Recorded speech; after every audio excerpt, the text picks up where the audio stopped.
Hello everyone, I am Liz Slocum Jensen and I am the founder of Road Rules, and I am really pleased to introduce you to this panel here.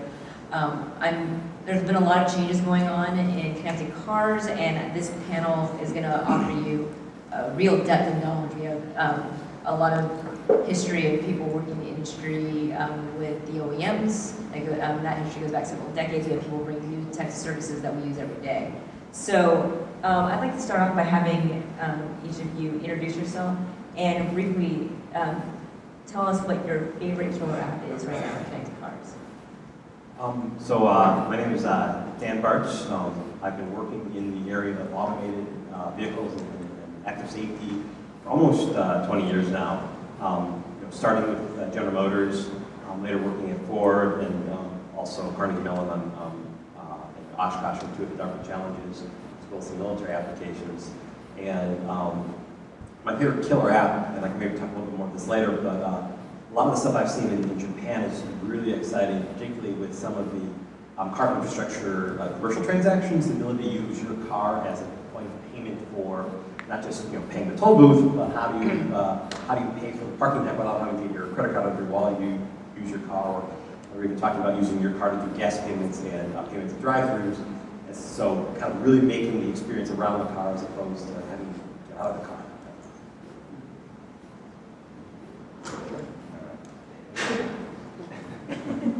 Okay, I'm Jerome Celeste. I actually moved from the marketing manager position, and I'm now running the analytics and data science team at Relay Rides. My killer app, I guess, to make it short, I think it depends on the time of the day and the search price between Uber and Lyft.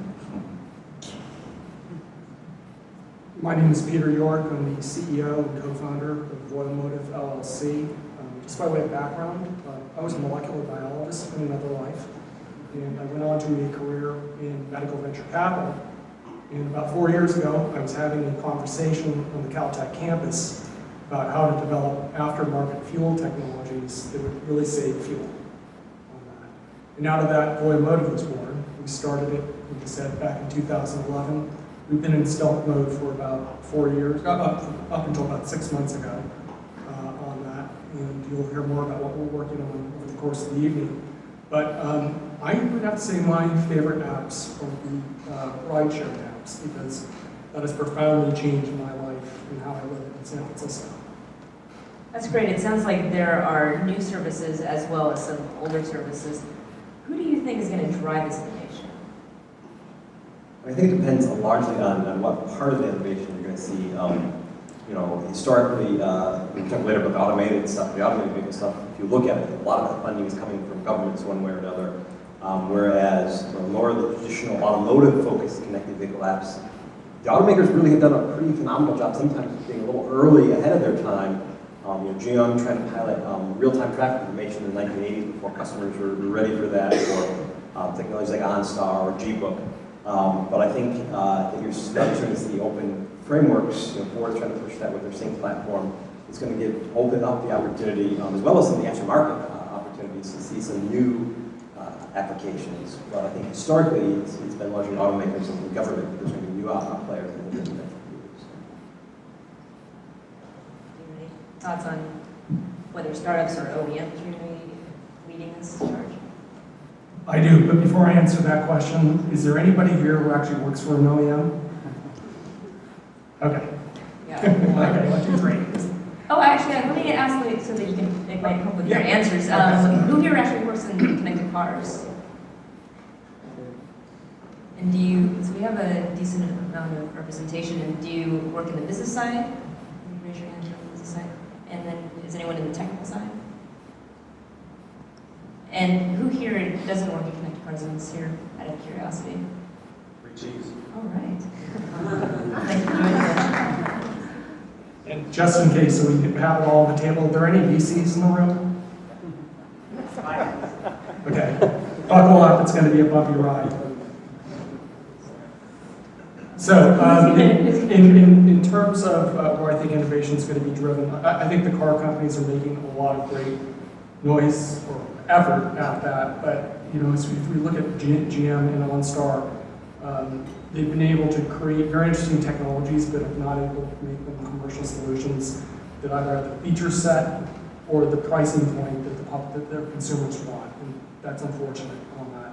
I think they're also very slow to basically adopt new types of technologies from startups, where a lot of the real innovation is happening quickly in a very capital efficient market.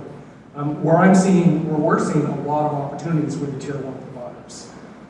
They are all now desperate to basically change their business model from making formats to doing something digital. They're well financed, they have access into the car companies, and they can make much faster decisions than the car companies will, and are basically looking to team up with startups that have connected car solutions. Okay, so there seems to be stories about startups and OEMs working together. What are some of the challenges that any of you had working with going from startups to OEMs or OEMs to startups? Give me stories about that. So I guess in my example, I've worked a lot in the connected vehicle space that are largely safety critical or active safety, where you control things like brakes and steering systems. And largely what I see is automakers are very conservative about those types of things, and rightfully so, because one spring could cost you $10 billion, as we found out with General Motors, or what could be a few lines of code may have cost Toyota tens of billions of dollars. Going to the startup world, where not only is the software often not very rigorously proven, it's not even documented. And working with the regulators, they want to see, whenever there's an issue, they want to see how every line of code came into existence and where that all is traceable to. And I think as you start to see startups getting into automotive control applications, when there are issues, this Toyota and NASA example, that was tens of millions of dollars of investigation to go through 250,000 lines of code and find one possible bug existed. I'm not sure, for those types of applications, which are very different than applications that aren't safety related, the startups are yet ready to take on some of those applications, but it's certainly something we'll be able to see as technology progresses.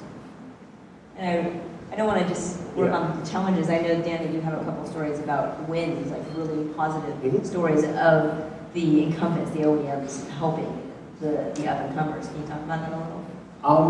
Yeah, so I think there's, particularly if you look at the big picture globally, well, first of all, I think it's really interesting what Ford's trying to do with the other automakers in terms of opening platforms and encouraging developers, knowing that they aren't as fast as some of these startups, but also some of the work that was done, like I said, in Japan, in the early 90s, or sorry, late 90s, Toyota started bringing internet connectivity to cars and started going out to third-party app developers early in 1997, 2002, and started trying to figure out how they can get third-party providers to provide services for what was originally Monet and later Gbook. They teamed up with Kazoo to allow in-car purchasing of products. They teamed up with 7-Eleven to allow customers to buy products from their cars and have them dropped into the trunk of their car when they showed up to 7-Eleven. And this was over a decade ago that they had done that. And Gbook has really taken off in Japan and is now taking off in China. But I'm not sure if it's the U.S. difference in the market, but they haven't been as enthusiastic about trying out some of those services here in the U.S. But certainly some really exciting stuff. And I think also you'll be able to see a lot of automakers who've been able to work with startups, especially aftermarket startups, technologies that aftermarket startups develop, show off at SEMA, and then the automakers come and say, I really want that on my car. We've got a lot of those technology nowadays. Jerome, we were talking about how Relight Rides had to change the business model. Can you talk about some of the insights and lessons learned you had what prompted to make that change?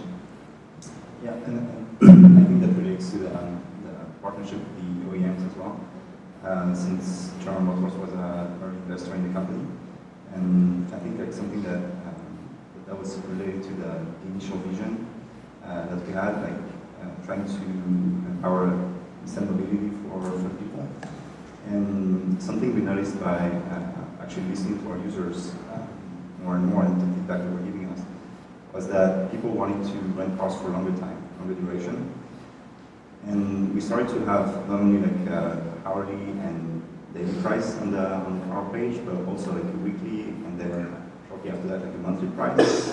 And we started to notice that it was making more sense as a business to focus on like the longer duration than still trying to solve the short duration challenge, because that needed like technology to empower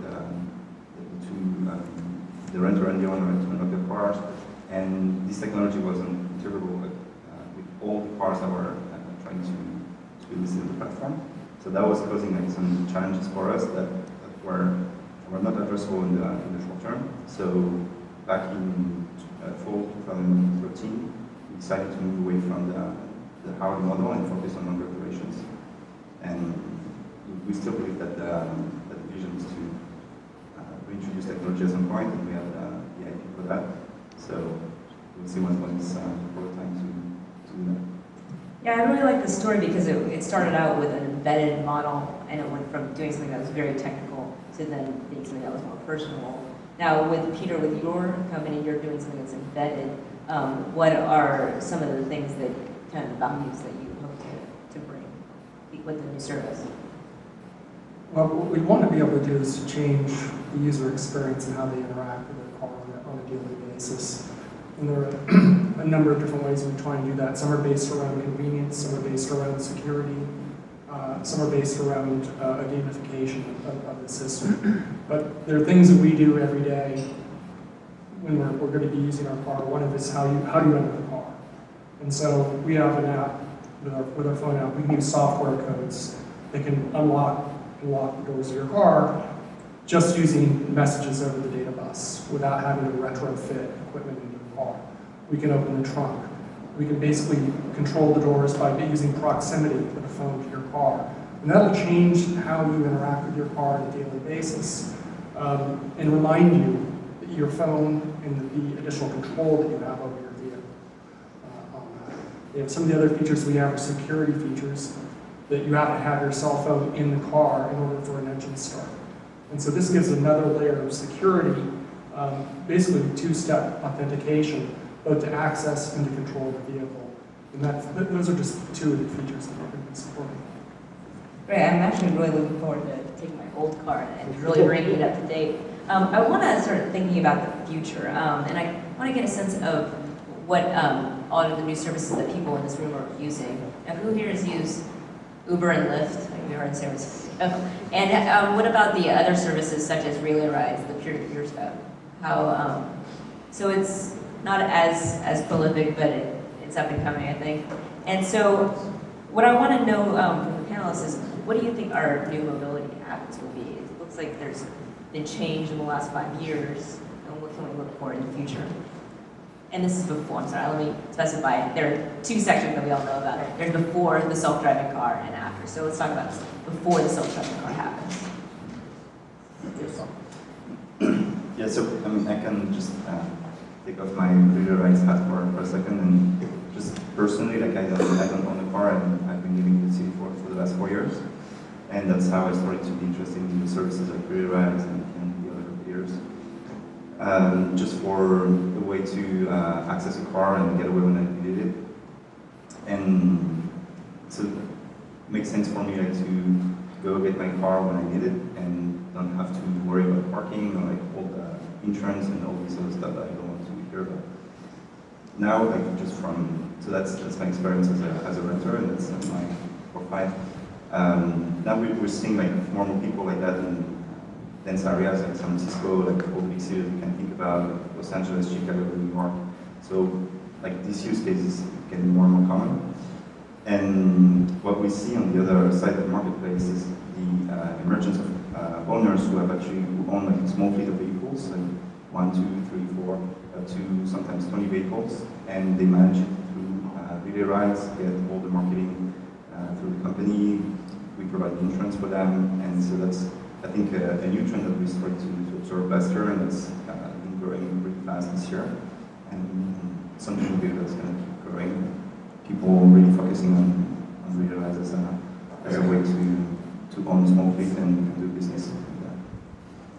And traditional stuff, like other people see regularize as a way to finance their own car, make that financially possible. We actually have some examples, people living in San Francisco who just make the math, like they wanted to know like how often do they need to rent their car in order to make it like sustainable to financially own this car, because we all know that it's a lot of money that you invest every month.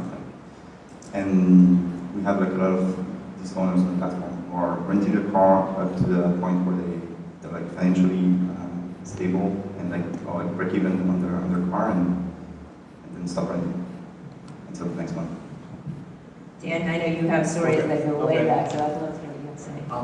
I mean, if you want to talk way back, it's interesting looking at some economic models all the way back to the 1920s when first car loans were invented and the first used car sales were invented. But I think some of the interesting things that we're going to see before we get to the automated car is, I'm coming from Detroit. Most of the people I know have at least one more car than their family needs, largely because you buy the car that you want, and then you buy the car that you need. My mom had a Jeep for doing her hauling and her Corvette for fun, and there's a lot of people who can't afford to do that, so they'll buy the car that they need, not the car that they want.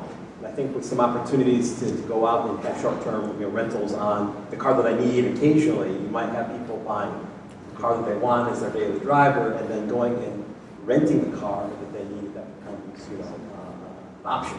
And so I think there still is a lot of passion around the automobile, but having the ability to have a more fun day car, and then only go to the mass transit, or maybe the other way around, where you've got to haul kids around all day, but maybe you want to rent a sports car for a particular trip. The more flexibility there is in doing that, I think that that's really going to help allow people to have both the benefits of the flexibility of different car options without having to do like you see in Metro Detroit, where you'll have 3 cars in a 2-person family or things like that. We do have more cars in this country than we have people, which I thought was a really interesting statistic. So when I look 5 to 10 years out, in terms of what's really going to impact what features people want in cars and what cars are driving, most of the cars are pretty much becoming homogenized. If you look in the $20,000 to $40,000 range, is a Honda that much different than a Toyota? That it's going to be different than a Nissan in that kind of bulge bracket. This is due to regulation. It's due to the laws of aerodynamics. The cars are all converging and becoming very similar, and they all work. Right? In the 70s, right, that was not true for brands. But right now, the worst car on the road looks better than the best car in the 70s on that. So it's really going to define your relationship with your car is going to be that digital experience. And that digital experience is going to be either on the new head units, or it's going to be on a heads-up hologram display on the vehicle. Now, if Apple and Google have their way, your car is just going to be the world's most expensive cell phone case, and that they're going to basically run the relationship with your, with the driver on that. The question I guess I have is, we're taking data in terms of what's needed to operate the car, and trying to put as much data on there in terms of the only thing that will overrule safety is the need to be entertained. And we saw the experiment when cell phone texting kind of jumped right into the deep end of the pool. And I think it's very much in question. After these units get on the road, and we have lots of different use cases to see just how much can we really converge, a lot of this, peripheral or extraneous data, social media, communications, entertainment, in addition to what is absolutely necessary for driving the car. It's going to happen. But the shorter answer is, when we get driverless cars, just to jump ahead, is you're going to have, then it will be, all the entertainment you want, right? And that'll be actually one of the things that I think will drive people, at least in cities, towards driverless cars faster than anything. Do you think that do you think that our mobility will be changed drastically by self-driving cars? Or what changes do you see? So I think there's two things. There's a question of self-driving cars versus driverless cars, which sometimes gets lost. I think technologically we'll be able to get to both. The question of the regulatory stuff. Right now, talking with the NHTSA guys, they have no problem with self-driving cars. They have a horrible problem with cars with no people in them. And there's also the issue of mobility, but in terms of the mobility experience, I think if we learn from history, as soon as you say we're going to ban driving or we're going to have cars that don't allow driving, you have such a huge pushback. And every 20 years, there's another push for self-driving cars, and every 20 years, people revolt. You know, go back to the 1950s was a good example with Business Week did an interview, and basically almost every customer they talk to says, I will tell my senator to vote against the highway bill that General Motors is passing, the automated highway bill. But I think today what we have is an opportunity where customers could potentially have the freedom to choose to drive. You know, even if you choose to drive, you have all the safety features preventing you from getting into accidents. And so then you have people who drive only when they want to drive, or do the social or the entertainment stuff when they want to do that. And they have more freedom about how they use their car. I think that's really been a lot of the history of the automobile, is why we have cup holders, why we have car radios, is because people want to do more things in their car than just get from point A. Jerome, your company works with peer-to-peer, and it gives people who own cars the ability to have them use and rent out so that they can make money. How do you see car ownership changing in the future? Yeah, and I think that's related to the question as well with self-driving cars or even driverless cars, and it's probably like very speculative at this point to talk about that. But we're just talking about conceptually, like having those cars, and then the question is how do we finance them, and are we going to have more a model like are we going to still own these cars, or are we going to have like fleet managers as we tend to spend more and more on the platform, like owning these cars and renting them out, or like having other people use them to finance them through services like Realize, or anything like Uber, and actually Realize on the same kind of service with self-driving cars. So how are we going to get to tackle, for example, on the weekend? I think is the question with self-driving cars. Do you still want to drive, or are drivers going to be forbidden? I think that's the questions that we have right now.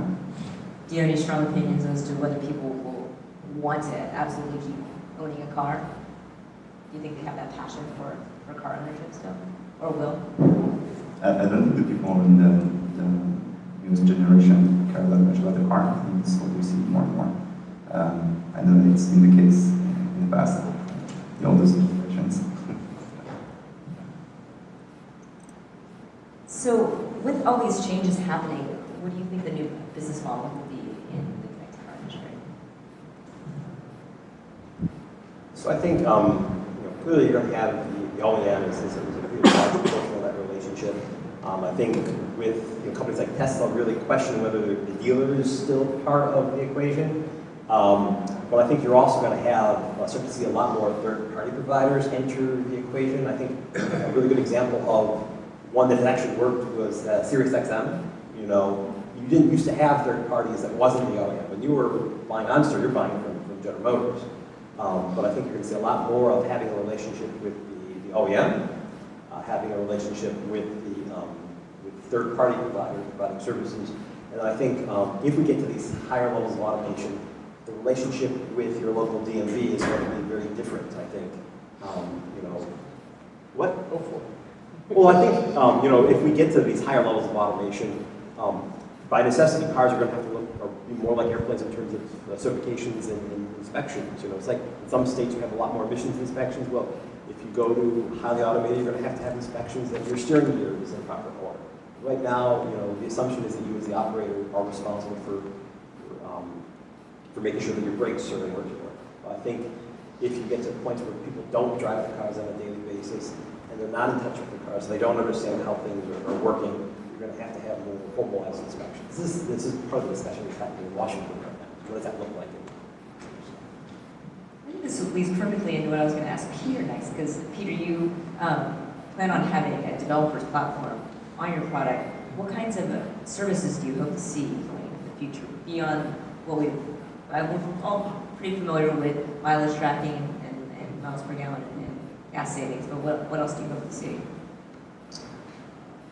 Well, I hope to see apps developed that I have never even conceived of yet.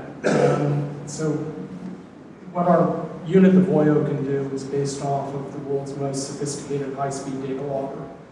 And we spent the last 4 years learning to reverse engineer off of most of the make and manufacturers of cars, going back about 8 years so far on that. And we're going to support an API that will basically make available about 70 different data parameters, 70 to 100 depending on the vehicle. So, and these are things that are not the generic emission type codes. So some of these will be safety-related apps. Are your seatbelt on? Are your tires properly inflated? And the like. Some of these will be related to driver behavior. If you use traction control, stability control, ABS, and to be able to make an administrator or a parent aware of that, or to tie that into basically into your insurance ratings on that. So there's really a lot of data on the car once you basically have a standardized way to access that. And what we're looking to do is to basically make that available to people who have far more. We don't want to basically be our own exclusive app developers. We want to open that wide up. So, in addition, do you have any, I'd like to know if you guys have ideas on, do you have some sort of, how do I put this down correctly? What is your counterintuitive, half crazy prediction about our industry for the next 5 to 10 years? So what I think we're going to see, the big question I have is what's going on both in China and Korea with respect to automated and connected. What I do see from sources I have over there, one, they don't say much, but they are spending like there is no tomorrow. The Chinese government is spending 30 times the U.S. budget on transportation, government-funded transportation research. We're spending about $110 million in the U.S. Department of Transportation. They're spending $3 billion a year on intelligent vehicle technology.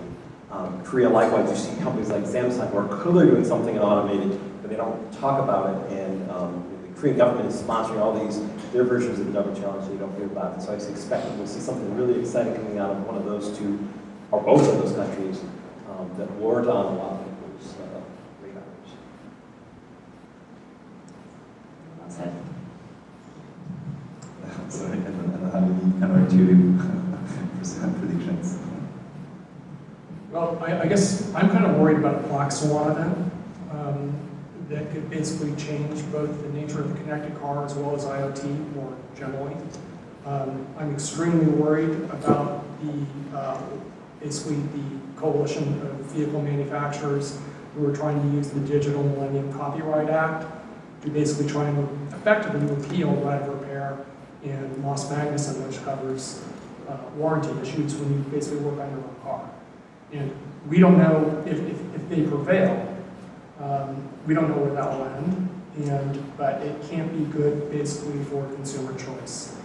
I'm more broadly concerned that the FCC has decided to regulate the internet as a utility, which basically takes new laws out of the legislative process and what puts it in the hands of bureaucrats. And if you want an example of how that can just basically upend the business model, witness what just happened to Uber, where you had one employee, or actually one contractor, who is now unemployed. And that can change their whole business model. And so anytime that you have someone's pox who's going to get gored on that, the easiest way to basically manipulate the process is through regulations that are not going through the legislative process. And I fear that we have set that up to basically impact the broader IoT market segment, not just connected car and home. Well, at this time, I would like to invite the panelists to ask each other one question.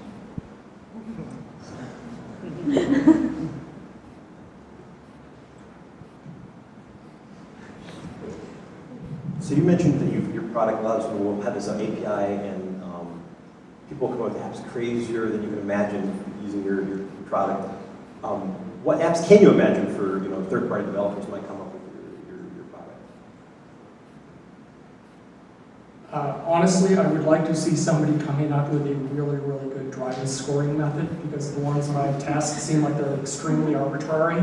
And the suggestions they talk about for fuel savings and for driving more safely, I think are very, very elementary. And I think that the data is there to really score someone as an effective driver.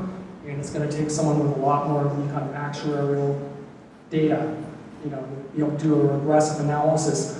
And once they know that they have that available to come up with something that will be much more effective than anything we've seen. Thank you. I'd like to open the floor for questions from the audience. And here we'll have the microphone. Just raise your hand.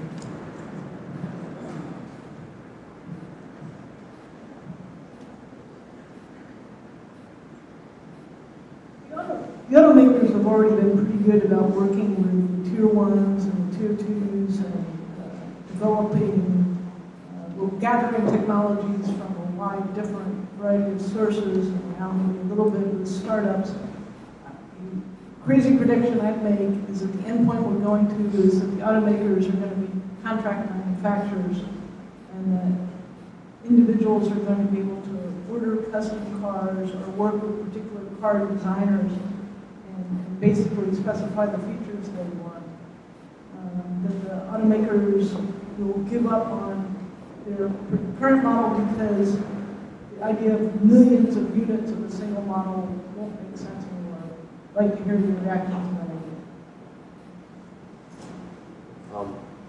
Thanks, me. Already when you look at the automobile, it is one of the most configurable products you have on the planet. A single model of car may have several million configurations, of colors and wheels and stereos and leather seats and so on and so forth. The issue that gets into the highly customized version, this used to be much more common practice. You had highly customized cars. In fact, that's where Harley Earl, the very famous car designer, got his start, was building one-off cars with General Motors. Is when you look at crash regulations, which may or may not have less impact in the future when you get the highly safe cars.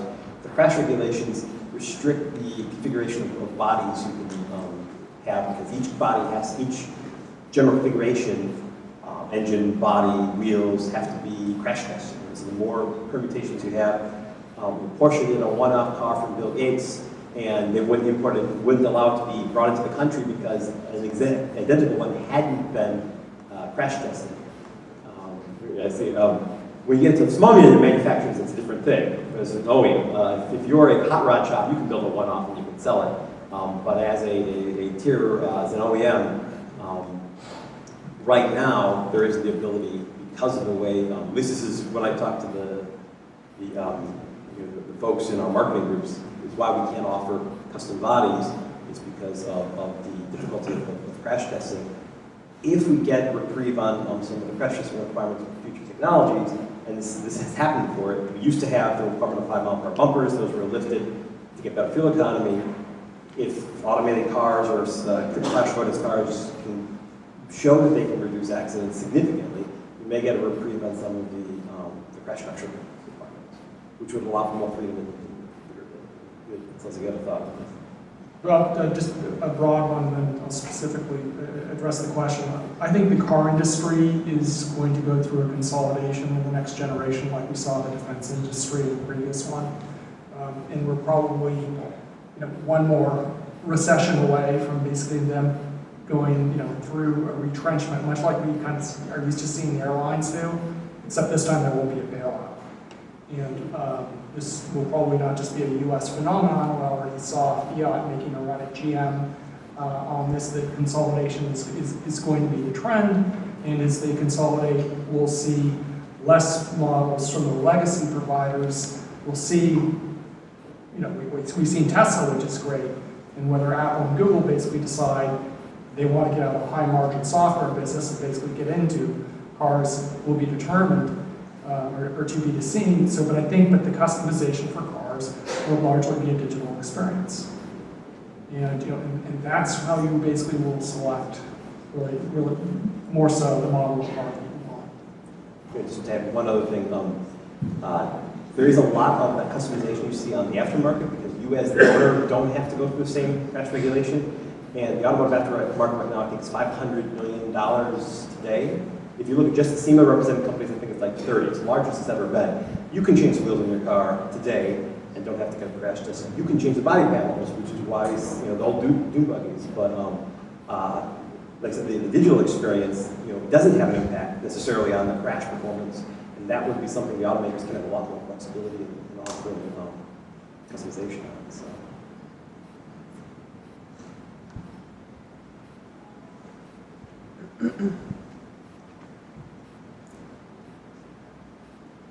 Hi, first of all, thank you so much for being here today. This is a fascinating panel and representing alternate aspects of this industry. So even though I don't really work in the connected car industry, I am a product designer. So for me, I'm actually interested in hearing what are the biggest opportunities for this digital experience design? Would you say it's strictly for connecting with your phone and your like smart devices, your tablets, or in the car will there be more of like a panel where you have to interact with the car itself? I would love to hear your opinion on that.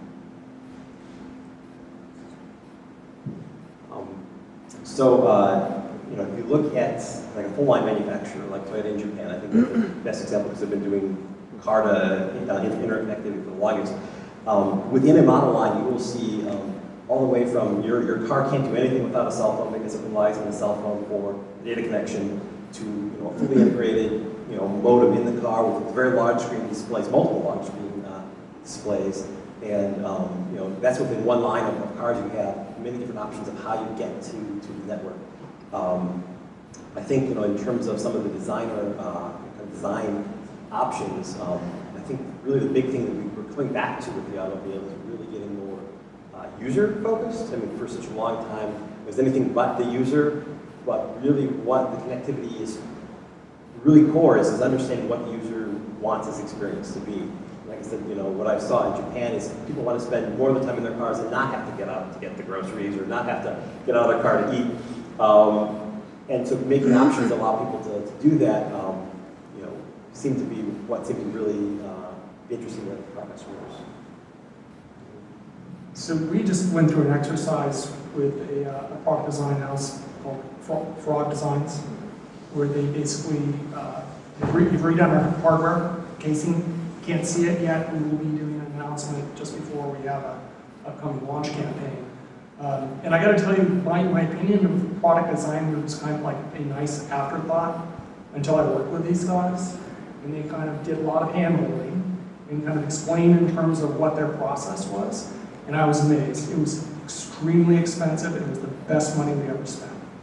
And what they were teaching us is that you have to basically design something with a story that will appeal to your customer. And it's hard to do that on a universal basis with a car, which is why so many features in many cars are kind of dumbed down so they can basically appeal to as many people as possible. But that doesn't have to be the case in the digital experience. And so if you really, really understand your customer and you have a story that they can identify with in your product design, then I think it can be a winning formula.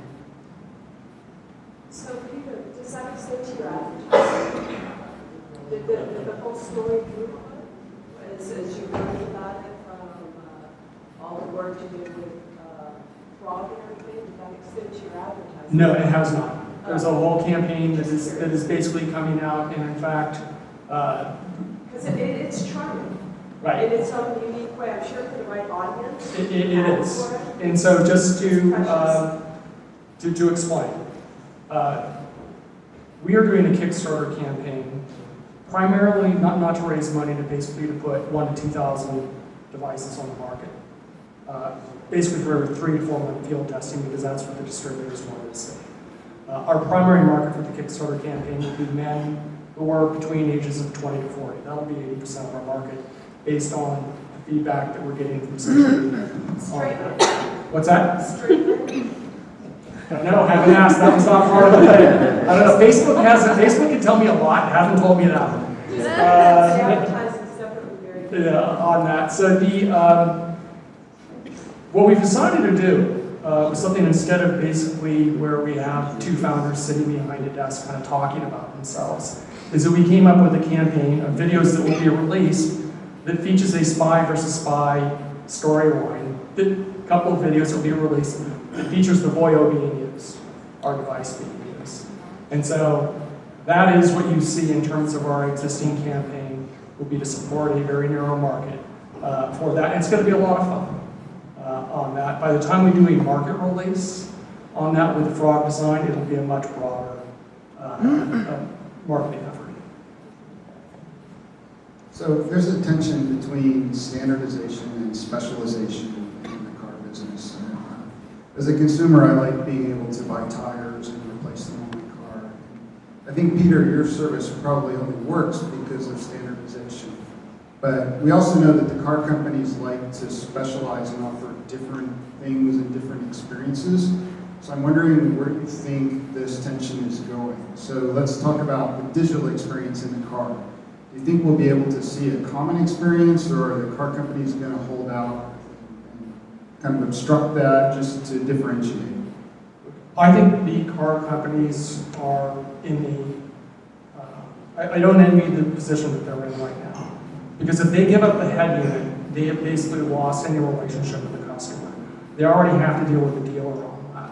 And frankly, I don't think it's going to be their decision on that. I think that Apple and Google are going to prevail, and they're going to define the terms of basically what that digital experience is going to be on that. Because let's face it, right now, one of the primary decisions you're going to make in terms of what car you buy next is, does my smartphone connect to it in the way that I want on that. So they're in a very difficult position right now, and they may not be holding the living. I think one other thing to throw in there is there is a lot of rumors that the NHTSA may come in and tell the automakers what the interface is going to be. There's been a lot of pressure in the past for standardization of controls that were federally mandated. You know, you put the turn signal stock here, you put this there. They're now talking about some of the user interfaces of the car, at least when driving.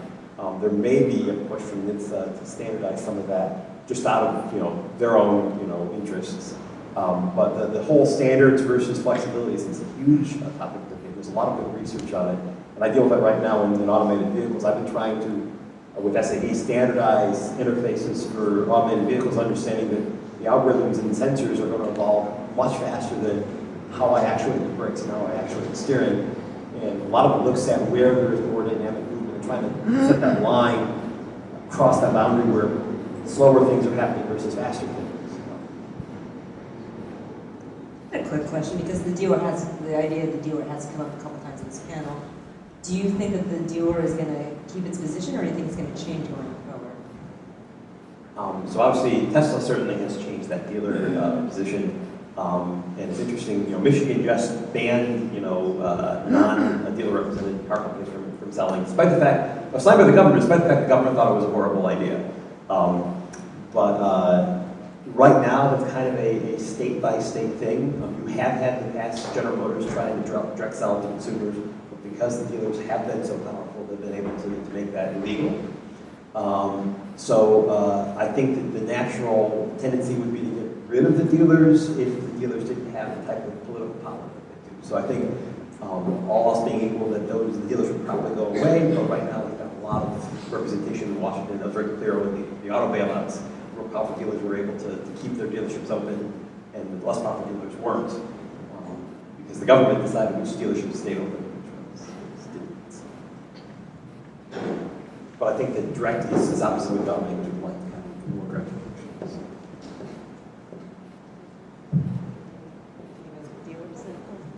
Well, ask us the next time the car industry goes through a big retrenchment, and if they really do have to financially restructure. Yeah, I think that's going to be put on the table.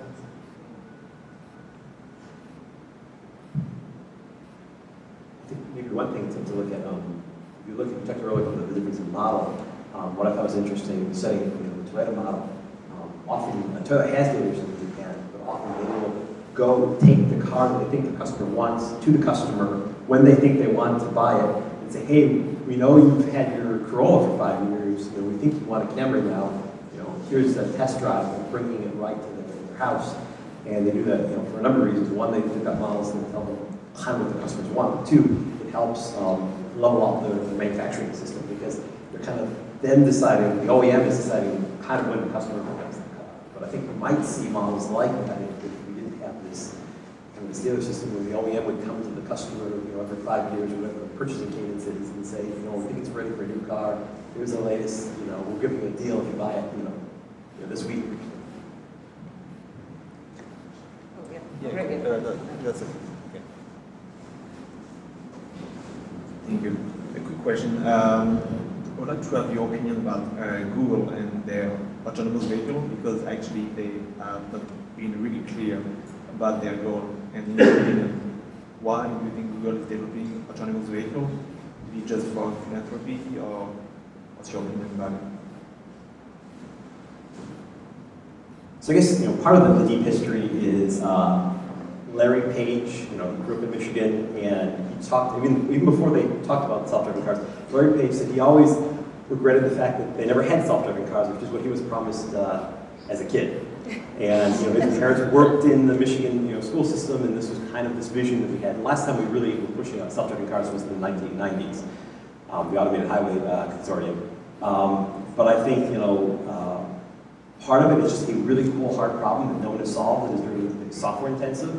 Part of it is people think Google wants to build the car, and I think there are going to be Google-built cars, but I know that Google is working with different OEMs to license the technology. I'm not sure if I can say who they're working with, but they're working with the OEMs, and the goal is to have powered by Google on a car you would buy at the same dealership you would buy your car today at.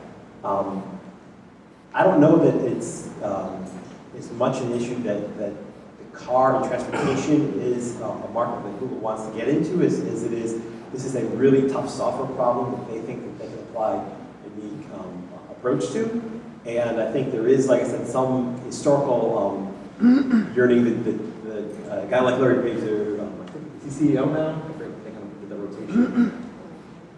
But one of the co-founders really has been excited about this technology. He was at the DARPA Grand Challenge in 2005, and he was really gung-ho about this technology. And it kind of is one of the last big data problems, I think, to be solved. So. You guys have your thoughts as to why? I will employ Occam's razor and just say I think that they see a big market and they want to own it.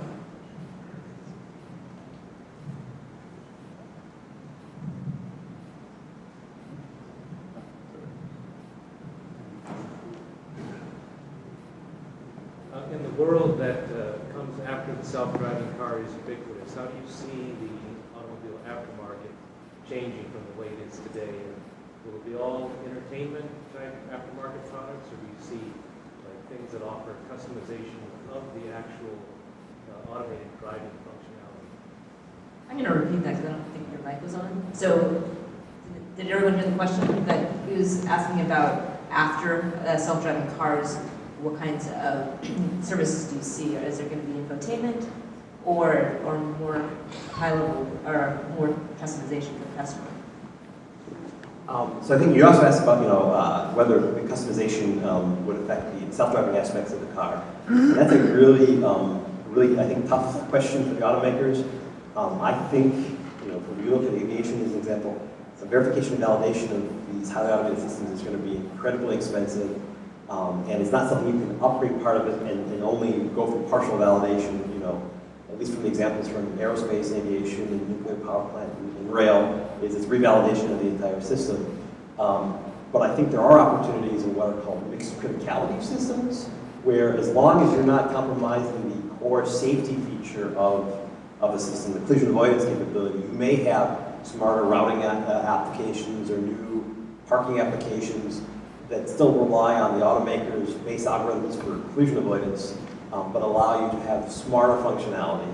I think that those are the types of things that will be also upgraded as the automakers, or maybe sold as a service. If it's a service-based system for the automated driving or the automated routing, but the core collision avoidance will probably be a very highly controlled feature with a lot of cybersecurity.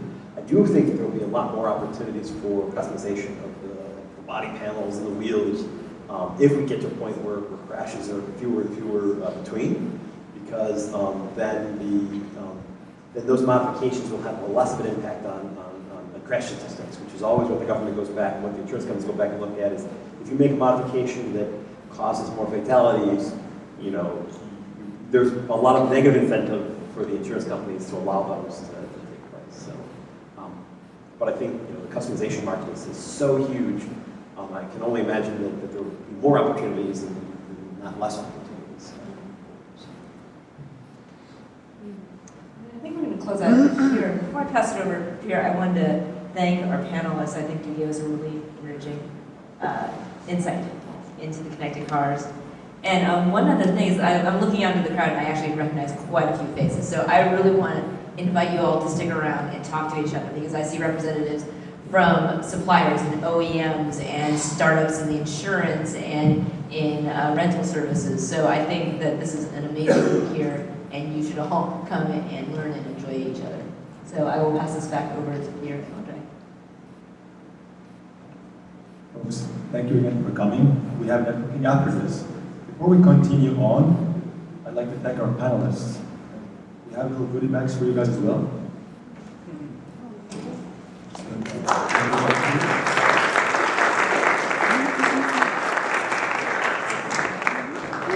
This is my favorite central county line, actually. Thank you for coming in. Thank you. I wanted to say that this is a grassroots movement. So we have 50 meetups all around the US, Moscow, Hawaii, everywhere. We're in the very beginning of our road. And these people came in on their own time, helped out. We're very grateful. Now Liz actually took a lot of her time and prepared the pilot questions. So our team at Atelier here, Agan, and the Atelier team, and our team in CCSF, thank you very much, Liz. And a special good back.